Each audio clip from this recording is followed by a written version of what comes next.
Dans cette capsule, on va aborder le problème d'implémenter des mécanismes d'inférence pour faire du raisonnement probabiliste avec des réseaux bayésiens. Donc, l'usage principal des réseaux bayésiens, c'est essentiellement de calculer des probabilités a posteriori, étant donné de nouvelles observations à notre disposition. Donc, par événement, je vais juste faire rappel qu'un événement, dans ce cas-ci, c'est une assignation de valeurs à certaines des variables aléatoires associées à mes observations. Donc, par exemple, je pourrais m'interroger, étant donné le résultat d'une batterie de tests faite pour un patient, c'est quoi maintenant la probabilité que le patient en question ait une certaine maladie associée à une variable aléatoire X? Alors, dans ce qui suit, je vais parler un peu de comment est-ce qu'on fait ce type de calcul-là, comment est-ce qu'on les implémente. Dans la notation que je vais noter X, l'ensemble des variables aléatoires pour lesquelles je fais une requête. Donc, je parle d'ensemble dans ce cas-ci, ce ne sera pas nécessairement une seule variable aléatoire, ça pourrait être plusieurs, mais je vais utiliser quand même juste la lettre X. Donc, X pourrait soit être un ensemble ou une seule variable aléatoire. Donc, dans mon exemple de tantôt, X, ça serait est-ce que mon patient a la maladie d'intérêt qui m'intéresse ou pas. E, ça va être l'ensemble des variables aléatoires qui sont observées. Et petit e, ça va être les valeurs qui sont en fait observées. Donc, EI égale petit EI, ça serait le fait que le test EI a obtenu le résultat petit EI. Okay, ce serait le fait d'observer ça. Et je pourrais avoir plusieurs variables aléatoires EI qui appartiendraient à mon ensemble E. Et Y, ça va être l'ensemble des autres variables qu'on va dire cachées. Cachées dans le sens où on ne les observe pas, on va devoir les marginaliser. Et donc, ça pourrait être, entre autres, des variables YI qui sont des tests qui n'ont pas été faits, donc pour lesquels on n'a pas les résultats. Alors, une requête, lorsqu'on va parler d'une requête, c'est en fait faire l'inférence donc le calcul de la probabilité des variables d'intérêt X, étant donné une observation E pour les variables aléatoires observées, grand E. Un exemple d'une requête, dans notre exemple là, avec le cambriolage, séisme, alarme et Jean appelle et Marie appelle. Par exemple, je pourrais dire, ben, si j'observe que Jean m'a appelé et que Marie m'a appelé, donc ils sont toutes les deux à vrai, là, je pourrais me poser la question, c'est quoi la probabilité qu'il y ait bel et bien un cambriolage chez moi pour, entre autres, prendre la décision, est-ce que j'appelle la police puis je me rends chez moi ou non? Là, dans ce cas-ci, si on faisait le calcul, bien, on observerait qu'on a une probabilité de 0,716 qui a bel et bien un cambriolage chez moi. Donc, si on faisait le calcul à partir là, des probabilités qu'on a fixées ici, et ainsi de suite. Et donc, la question, c'est comment est-ce qu'on fait ce calcul-là? Alors, on a vu comment le faire à la main, mais comment est-ce qu'on implémenterait ce calcul-là? Alors, on va voir deux approches. Donc, il y a deux types d'inférences qu'on pourrait faire, de calcul de probabilité a posteriori comme ça. On peut faire une inférence qui est exacte. L'avantage, c'est qu'on a une réponse exacte. Le désavantage, c'est qu'en temps de calcul, parfois, ça peut être prohibitif. Ça peut nécessiter des temps de calcul qui sont trop grands. Et ce qu'on va voir, en fait, c'est la méthode par énumération qui correspond essentiellement à ce qu'on a vu jusqu'à maintenant. Donc, je vais donner un peu plus de détails sur comment est-ce qu'on pourrait implémenter ça à un haut niveau. Et on va voir plutôt un type d'approche qui va être de l'inférence approximative. Donc là, dans ce cas-ci, on va avoir une estimation approximative des probabilités d'inférence. Et on va voir spécifiquement une technique basée sur de l'échantillonnage. Et la méthode en question qu'on va voir, c'est ce qu'on appelle la méthode de rejet. Donc, la méthode exacte qu'on pourrait employer, qui est probablement la plus simple, c'est la méthode d'inférence par énumération. Ça correspond essentiellement à ce qu'on a fait lorsqu'on faisait des calculs dans les diapositives précédentes, là, pour des calculs à la main pour les probabilités conditionnelles. Donc, si on s'intéresse à faire l'inférence de la distribution de variables d'intérêt X par rapport à des observations, on sait que ça, c'est la probabilité jointe sur X et E normalisée, donc divisée par une constante de normalisation alpha qui correspond en fait à la probabilité que les variables observées soient égales à ce que j'observe, E. Et cette probabilité-là, en fait, si on veut la calculer, on doit marginaliser par rapport à nos variables non observées Y. Okay? Donc, le calcul que j'ai à faire, en fait, c'est ce calcul-là ici. Et je dois le faire pour toutes les valeurs possibles de X parce que je veux la distribution complète pour toutes les valeurs possibles de mes variables d'intérêt X. Également, on sait que ces termes-là, dans un réseau bayésien, ça peut s'écrire comme un produit de probabilité conditionnelle qui sont extraits du réseau bayésien. Si on a n variables aléatoires dans mon réseau bayésien, ça va correspondre à faire le produit de n probabilités différentes. Et donc voilà. Donc, si on veut calculer une valeur, une probabilité comme ça, ben, une façon de faire, c'est en fait simplement de calculer les sommes des produits des probabilités conditionnelles. Donc là, je vais faire une somme. Une somme sur quoi? Ben, sur toutes, donc les valeurs possibles de Y. Donc, si j'ai ce nombre-là ici de variables Y, donc mon Y c'est un ensemble, alors ça, c'est la taille de l'ensemble, et que chacune des variables a un domaine de taille D, ça veut dire que j'ai des sommes sur D à la taille de Y éléments. Et donc, c'est ça. Et dans ce cas-ci, je dois faire le produit de toutes les probabilités conditionnelles. Et le nombre de probabilités conditionnelles à multiplier si j'ai à calculer cette probabilité conjointe-là, ça va être N. Et maintenant, je dois faire ce calcul-là pour toutes les valeurs possibles de X pour obtenir, entre autres, ma constante de normalisation, puis obtenir toute ma distribution. Et le nombre de, valeurs possibles de X, ça serait, si D c'est la taille du domaine de X, ce serait D à la nombre de variables dans X. Et donc, si j'avais à faire ce calcul-là comme ça, en énumérant toutes les assignations possibles de Y et toutes les assignations possibles de X, puis en faisant le produit des n probabilités conditionnelles, j'obtiendrais une complexité, dans le pire des cas, de O n fois D à la D taille de X plus taille de Y. Donc, où D serait la taille soit de tous les domaines ou du plus grand domaine. Donc, dans le cas de variable aléatoire binaire, D serait égal à 2. Okay. Donc, on remarque en fait que malheureusement, on a quelque chose qui est en fait exponentiel dans la taille du domaine, qui est exponentiel dans le nombre de variables par rapport auxquelles on doit faire des énumérations, à savoir les variables d'intérêt X, puis les variables qu'on n'observe pas Y.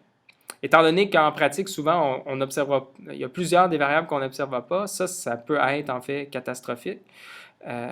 Et donc, c'est pour ça qu'on dit que l'inférence exacte basée sur une inférence par énumération, c'est souvent une inférence qu'on va vouloir éviter. C'est pas vraiment une approche là, qui, dans certaines applications, va être utilisable. Remarquez que la complexité en espace, c'est d'en haut de D à la nombre de variables d'intérêt. Bien, pourquoi? Parce qu'on doit avoir en mémoire toutes les valeurs possibles de P de grand X, sachant une certaine valeur étant donné E. Puis le nombre d'assignations X, c'est D à la nombre de variables dans mon ensemble X. J'ajouterais que c'est quand même possible de faire une approche un peu moins naïve que celle que je viens de décrire, où on obtiendrait une complexité qui ne dépendrait pas de n ici, qui serait simplement d'en haut de D à la taille de X plus taille de Y. Je vous invite à regarder le livre de Russell et Norvig pour savoir comment faire. Mais essentiellement, c'est une approche qui va essayer d'exploiter le fait qu'on a certains produits qui peuvent être factorisés à l'intérieur des sommes. Alors, voyons un exemple.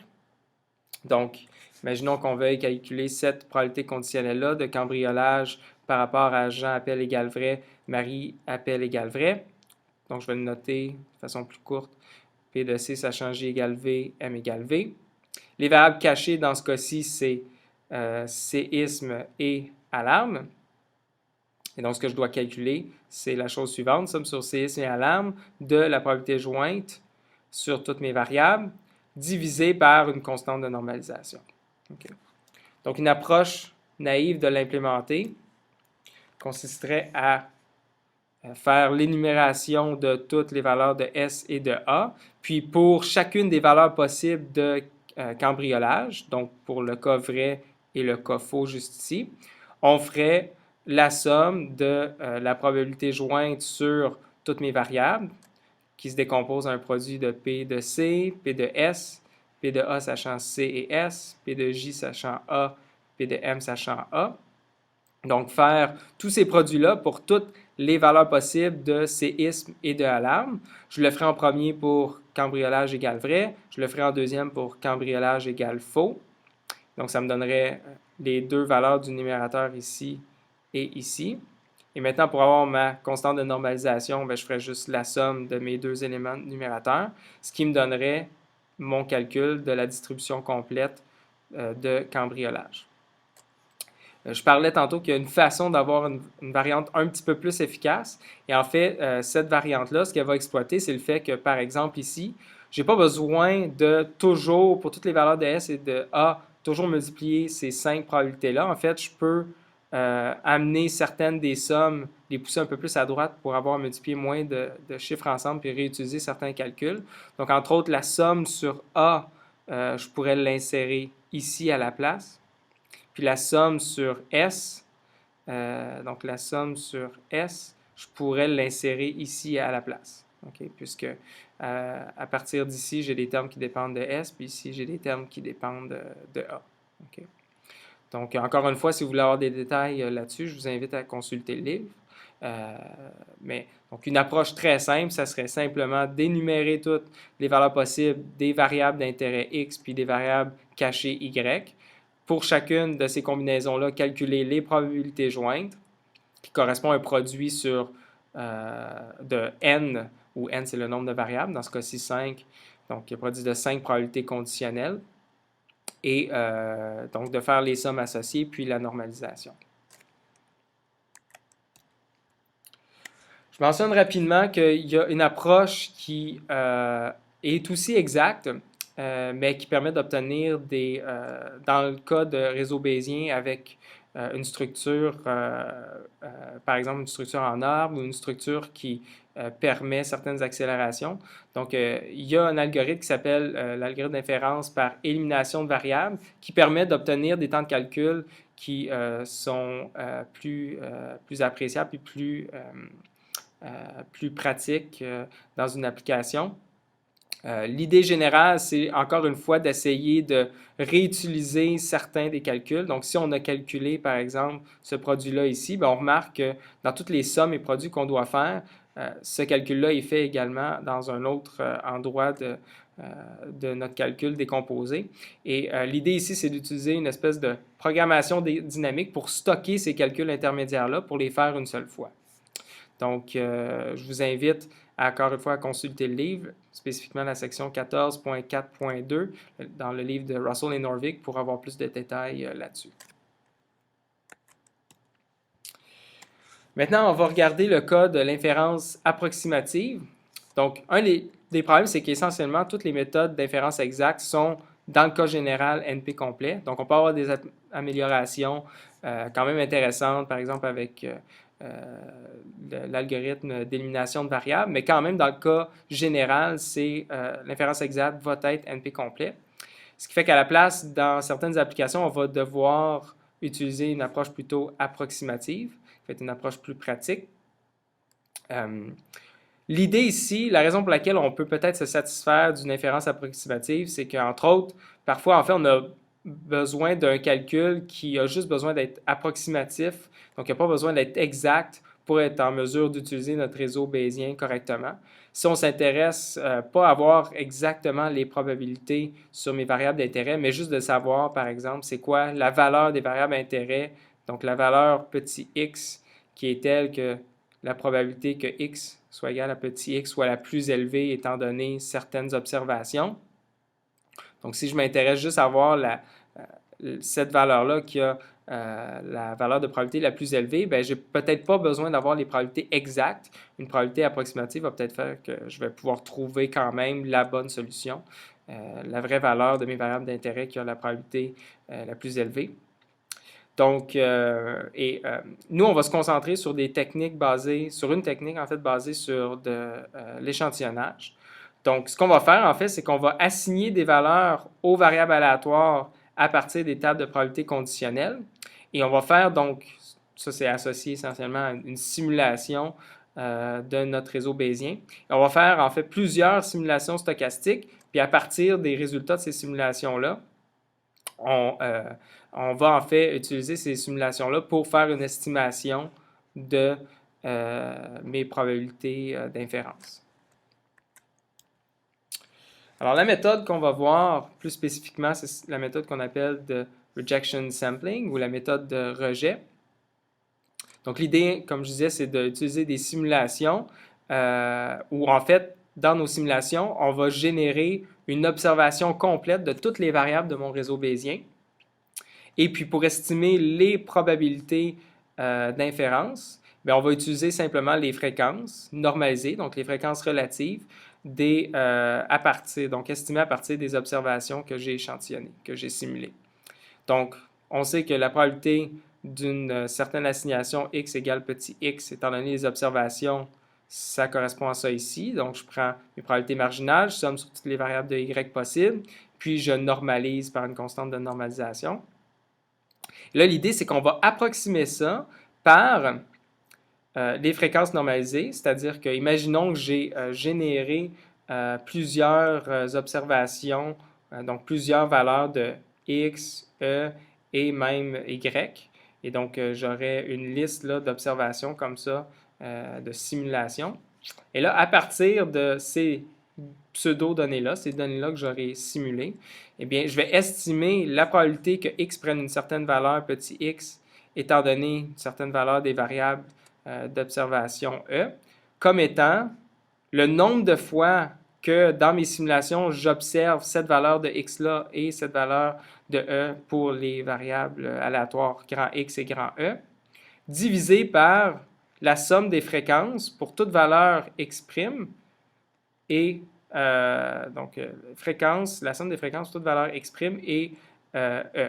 Donc, en d'autres mots, en fait, ça va être la fréquence donc du nombre de fois que j'ai vu petit x et petit e, divisé par la fréquence du nombre de fois que j'ai vu les variables aléatoires associées aux observations grand E égale à petit e. Okay? Donc, intuitivement, l'idée, c'est que ça, dans le fond, ça nous dit si je faisais plusieurs simulations, un nombre infini de simulations, c'est quoi la proportion des fois où j'observe que les variables observées sont égales à E, c'est quoi la proportion des fois où x va être égal à petit x? Bien, plutôt que de le faire un nombre infini de fois, je vais le faire un nombre fini de fois, puis je vais utiliser ces fréquences-là relatives, donc normalisées, comme estimation de ma vraie probabilité de postérieure, d'inférence. Donc, cette technique-là est appelée technique de rejet. C'est une technique de rejet dans la mesure où, dans mon calcul ici, je vais m'intéresser seulement aux simulations où, donc il va y avoir un sous-ensemble, je m'intéresse seulement au sous-ensemble de simulations où mes variables qui sont observées, E, vont être égales exactement à la valeur observée. Donc, si j'ai d'autres simulations où les variables qui appartiennent à mon ensemble E prenaient d'autres valeurs qui ne correspondent pas à petit e, bien, ces simulations-là seraient essentiellement jetées, ne seraient pas considérées dans mon calcul. Et le problème avec ça, c'est que c'est une méthode qui ne va pas très bien marcher si l'événement grand E égale petit e, si cet événement-là est très rare. C'est-à-dire qu'il y a très peu de mes simulations qui sont telles que les variables aléatoires appartenant à grand E sont égales exactement à mes valeurs observées E. Alors, ceci, il y a très peu d'échantillons, donc les fréquences ici vont être très basses. Et il y a d'autres méthodes qui sont plus efficaces et qui nécessitent moins d'échantillons. C'est-à-dire que si mon événement en question est rare, qui ne va pas nécessiter que j'aille échantillonner vraiment un très grand nombre d'observations pour avoir une estimation qui est proche de la réalité. Et on n'en parlera pas dans cette capsule-ci, mais je vous invite à consulter la section 14.5 du livre pour en apprendre plus. Donc, voici un exemple de l'utilisation de l'algorithme de la méthode par rejet, basé sur l'échantillonnage. Donc, imaginons qu'on veuille estimer c'est quoi la probabilité que ma variable aléatoire t soit égale à vrai, étant donné que la variable aléatoire m soit égale à vrai. Donc, c'est dans un nouveau réseau bayésien là, qui est différent. On a cette structure-ci. Donc, j'ai F et M qui n'ont pas de parents. J'ai H qui a comme parent F et M. J'ai O qui n'a pas de parents non plus, mais j'ai T qui a comme parents O et H. Et donc, dans ce cas-ci, pour estimer cette probabilité-là, ce que je vais faire, c'est que je vais échantillonner de mon réseau bayésien plusieurs observations où je vais assigner des valeurs à F, H, O et T. Et entre autres, ici, ce que je montre, c'est seulement les échantillons où M est égal à vrai. Okay? Pourquoi? Parce que c'est seulement ces cas-là qui m'intéressent. Je m'intéresse à la probabilité que T soit égal à vrai pour les cas où M est égal à vrai. Et donc, la façon de faire ça, en fait, c'est d'y aller séquentiellement. Je commence par générer aléatoirement une valeur de f à partir de sa probabilité a priori. Étant donné sa valeur, j'échantillonne une probabilité de h à partir de la valeur que j'ai échantillonnée pour f, et ainsi de suite jusqu'à ce que j'ai généré toutes mes variables nécessaires. Donc, on a un exemple ici d'une exécution, une simulation où j'ai généré f est égal à faux. Donc, je fais ça en faisant une simulation. Imaginons que la façon de faire ça, c'est qu'imaginons que j'ai un générateur de nombres aléatoires entre 0 et 1. Bien, ce que je fais, c'est que je génère un nombre aléatoire entre 0 et 1, puis je vérifie est-ce que c'est plus petit que la probabilité que ma variable aléatoire soit égale à vrai. Et si c'est le cas, ma variable aléatoire, je l'assigne à vrai, sinon je l'assigne à faux. Donc, dans ce cas-ci, pour cette simulation-là, j'ai obtenu le résultat que f est égal à faux. Ensuite de ça, je génère une valeur pour la variable aléatoire h à partir de ma valeur de f, puis la valeur de m. M, dans ce cas-ci, comme je disais, je considère seulement les cas où m est égal à vrai. Donc, dans ce cas-ci, j'obtiens une valeur de vrai. J'échantillonne O à partir de ses parents. Il n'y a pas de parents, donc dans ce cas-ci, je fais juste échantillonner pour la probabilité 0,6, qui est la probabilité que O soit égal à vrai. Je compare ça avec un nombre aléatoire généré entre 0 et 1. Donc, pour cette simulation-ci, j'ai obtenu une valeur de vrai. Puis ensuite de ça, je vais échantillonner, simuler une assignation de la variable aléatoire T à partir de H et O, leur valeur que j'ai échantillonnée précédemment, savoir vrai et vrai. Donc, dans ce cas-ci, j'échantillonnerai un chiffre entre 0 et 1 de façon aléatoire, puis je comparais ça avec la probabilité de P t est égal à 1, pt est égal à vrai, sachant que O est vrai et H est vrai. Donc, dans ce cas-ci, la probabilité est égale à 1, donc nécessairement, mon nombre aléatoire va être plus petit que 1, donc j'ai échantillonné vrai. Et donc, je continue comme ça, où j'échantillonne cette variable-là, cette variable-là, cette variable-là et cette variable-là, puis je recommence. Donc ici, on a fait 8 échantillons en tout. Et pour faire l'estimation de la probabilité que t soit égal à vrai, sachant que m est égal à vrai, bien, je vais simplement regarder c'est quoi la moyenne des cas où t est égal à vrai. Donc, dans ce cas-ci, j'ai 6 fois vrai, ici, ici, ici, ici, ici et ici, sur 8 cas au total, ce qui me donne une estimation de ma probabilité P de t égale à vrai, sachant que m est égal à vrai, de 0,75. Dans ce cas-ci, si on calculait la vraie réponse, on obtiendrait 0,71. Donc, on voit que dans ce cas-ci, ça donne une estimation qui est pas trop mauvaise, seulement avec un échantillon de 8 simulations. Et donc, c'est ça. Et je veux rappeler, c'est très important ici, dans ce cas-ci, toutes mes simulations que j'observe, c'était tous des cas où m était égal à vrai. Donc, ça se peut que j'ai simulé d'autres cas. Donc, j'aurais échantillonné m. À chaque fois que j'échantillonne, m est égal à faux. Mais dans ce cas-ci, j'ignore la simulation. Donc, je ne l'ai carrément pas utilisé dans mon calcul des fréquences. Finalement, il existe différents types d'interrogations ou de requêtes qu'on peut faire à un réseau bayésien. On parle de requêtes de diagnostic lorsqu'on connaît les effets puis qu'on cherche les causes. Donc, dans ce cas-ci, par exemple, si je m'intéressais à la probabilité de cambriolage sachant que Jean est égal à vrai, ça, c'est une requête de style diagnostique parce que Jean appelle égal à vrai, c'est en fait un effet, puis la cause de ça, c'est s'il y a eu un cambriolage ou pas. On peut également calculer d'autres types de probabilités, des probabilités de prédiction. Donc, dans ce cas-ci, ce serait un cas où je connaîtrais les causes et j'aurais à estimer la distribution sur les effets. Donc, dans mon exemple précédent, ce serait le cas inverse. Je m'interroge sur la distribution de Jean Appel, sachant que cambriolage est égal à vrai. Et évidemment, on peut calculer des probabilités conjointes ou marginales.